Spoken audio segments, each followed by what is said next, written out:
Good morning, everybody, and welcome to CFO Coffee Talk. This morning's topic, CFOs and marketing, and it's going to be a fun one because this morning we have two experienced CFOs who think they know it all about marketing and one rising young marketing superstar who's proven that she really knows her stuff.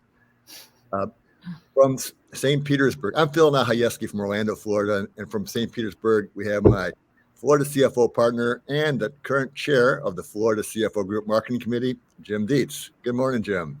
Good morning. And Jim, I'm sure you agree with me with this intro, this lavish intro I'm going to do for Marialuisa Curran, president and founder of mezmRISE Marketing. We know how good she is because 10 months ago, the Florida CFO Group engaged her firm's talents and skills, and in 10 short months, she's hosted and produced a 6-episode documentary of her documenting her discovery of her journey through learning about the Florida CFO Group.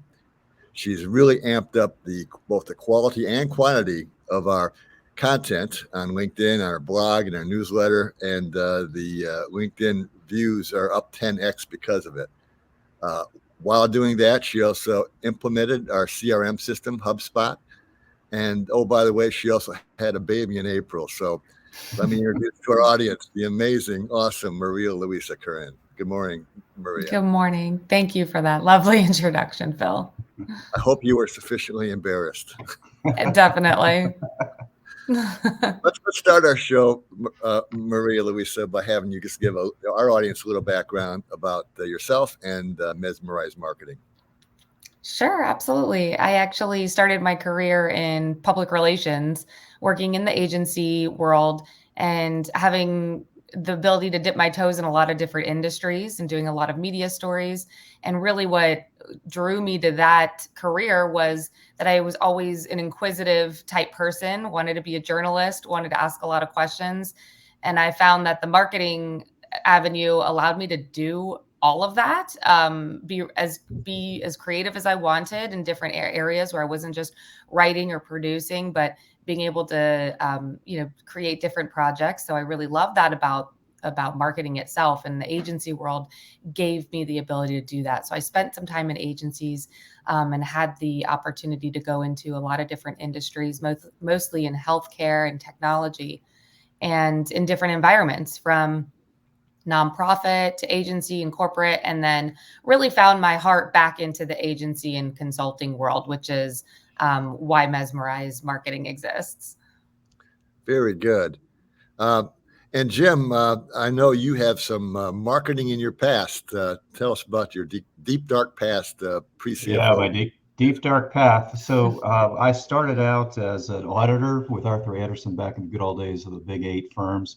And after that, instead of going straight on to a controllership role, I was the manager of marketing and business development for a nationwide company, smallish company serving a very large business environment, and struggled for the dollars and the right way to spend those dollars to get the customers in the door. So sort of learned early on the challenge of where to spend your money, scarce resources, needing to produce results.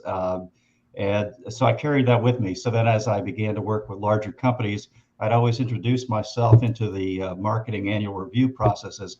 By the way, I started my career in marketing, and so I know some of what we're going to. The first time I did that, there was silence. After about 5 or 6 years ago, that was the biggest joke. People would roar with laughter, throw things back at me. But it did give me an insight as to how carefully marketing has to be crafted to meet the customer and to spend the money in the right ways. Cool. You know, I've been lucky to have a ringside seat from some huge brand building corporate enterprises. In the 80s, I was on the corporate integration team when Burroughs and Sperry formed to create a new brand called Unisys.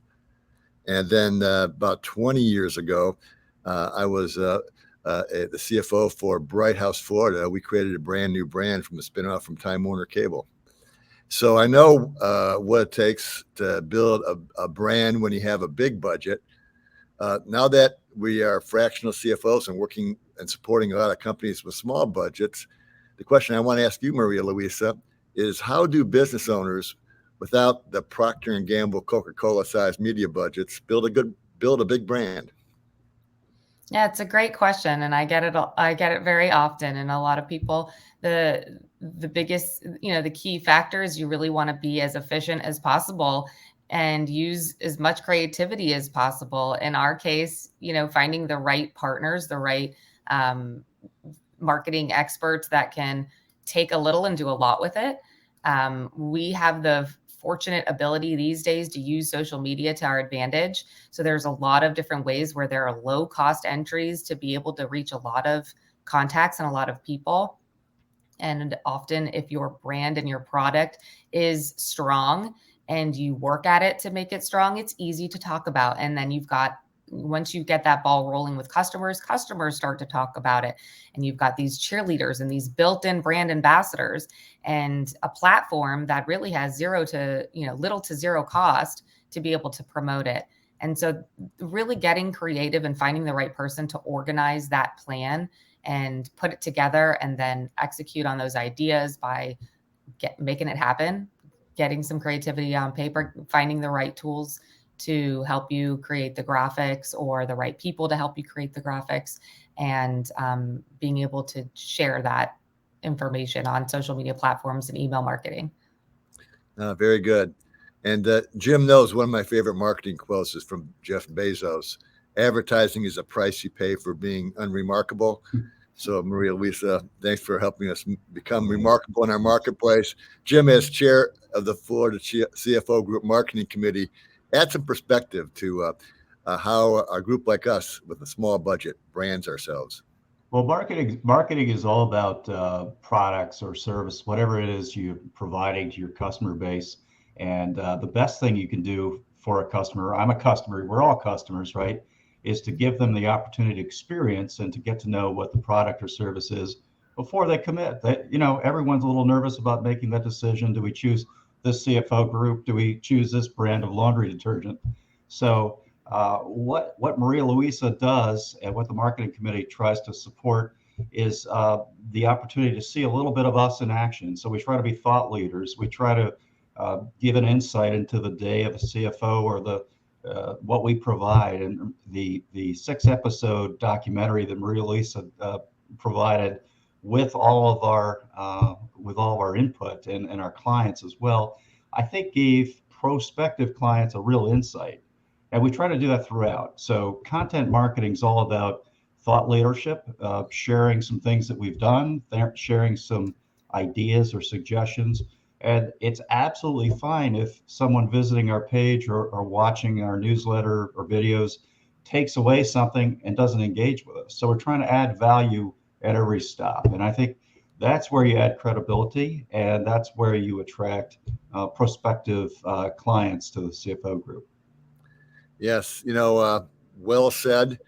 I remember 4 years ago when I accepted a challenge and tried to build the Florida CFO Group brand in Orlando. My mind started my wheels started spinning on the marketing aspect of what we do. And I remember sitting around our conference room at one of our Saturday quarterly meetings, thinking if only I could figure out a way of getting the Orlando market to know about this amazing brain trust of financial and business knowledge in this room. So, that's what spawned the Meaningful Minute videos and CFO Coffee Talks. Mm-hmm. Content marketing is pretty powerful, isn't it, Marialuisa? Absolutely. Absolutely. It's a way that you can help a customer before they become a customer. And it shows them, okay, that this organization understands what I need and there's a solution out there to my problem. And that's the first draw, is to know that, okay, first you're helping me, you're offering me advice, you're giving me some ideas, you're kind of igniting that flame. And now I feel comfortable. I feel comfortable to engage. I feel comfortable to learn more. I know that you understand my problems. You understand what needs to be done. And so that means you'll be able to help me and take me in the right direction. No, definitely. And by the way, if any partners are listening, Florida CFO Group needs more content, don't we? A couple amens. That's right. Sometimes you do have to spend money on a marketing budget to get a bill to keep up with your competition. Jim, from a CFO's perspective, how do you make sure that a business investing in advertising is getting the most bang for their buck? Well, Philly, as we've talked many times in the Florida CFO group, we have a limited budget and we try to spend it in the smartest possible way. So you tend to try to be very careful and intentional about analyzing a given campaign, a given mode of spending, whether it's social media or whatever it is. In our case, we mostly present ourselves to the world from a social media perspective. Sometimes we put on events, and we'll take a look at, what sort of response did we get from that? What kind of inquiries? Always trying to link the effort to the output. And so whether you're in a big firm, like I referred back to the company I was with that had a $100 million budget, there we would track our leads and our conversions by source. So in those days, this was a while ago, we'd use billboards and newspapers and sometimes television. And we'd say, okay, so how did you learn about us? We'd ask that to the person walking in. We were selling homes, so it was pretty obvious. They'd tell us, how'd they learn about us? And we'd then track that back. And if there was something we were spending money on and we didn't get many leads from it, we'd cut it off. And we do that in the CFO group as well. We try to track the visitors to our website. Why did they visit? We ask prospects when they come in, how'd you learn about us? And it's all about trying to be more and more targeted. You could have a conceptual target at the outset. This is where I think our customers are and what the messages are that will meet them where they are and attract them to us. But you don't actually know until afterwards. So you have to measure, and evaluate your spend and then reallocate your spend as you go, as those campaigns continue and are reevaluated. And once the prospects are generated, a good CRM system is so valuable. Marialuisa, thanks for getting us into the HubSpot world. Share some insights about why CRM is so important to small business. It's again, keeps you organized. It keeps everything in one place. And tools like HubSpot give you the ability to use it across the board, from collecting all your customers and prospects, and then being able to track and see the performance of your campaigns. You know how to reach them. You've got their information. It allows sales departments to do one-on-one communication if that's what makes sense for the business. It allows the marketing department, obviously, to send out mass emails and connect your website to see engagement and activity through there. It gives you a whole lot of insight and the control to create forms and landing pages and the right pieces that you need to track and follow the journey of your prospects. And then from there, if your business scales, you can use tools like HubSpot on operations and service side, because it's kind of a whole circular motion. You start by captivating them, you win them over, you provide your product and service, and you do well there. You give them great customer support, you respond quickly. And if they're having a great experience, they tell their friends and colleagues, or they stay on, or they upsell and buy more. And it creates this circular effect. And having a CRM allows you to do that well. Very good. So we're getting near the end of the show. Marialuisa, please tell our audience how they can reach you in mezmRISE Marketing. Sure. The best way to reach me is just to find me on LinkedIn here and send me a message, or you can go to mezmrise.com, spelled MEZM, RISE, RISE.com. And, we can say the same about the Florida CFO group. Reach out to us on LinkedIn, Jim, myself, or any partner, and find us at floridacfogroup.com. It's our tradition to end every show with a one-sentence key takeaway from each of the participants. Marialuisa, why don't you lead off? Sure. So a circular thought process, starting from captivating clients to earning and reinvesting, leads to a cyclical, successful growth. Excellent. Jim, you're up. First, know your customers, target them, and then measure your efforts to draw them to you very carefully and constantly adjust. And I'll wrap it up with the partnership between your financial and marketing leaders will help grow your top line and your bottom line. Hey, thanks, everybody.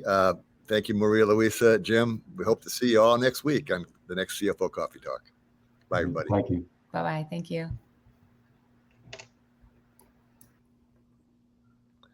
That went fast.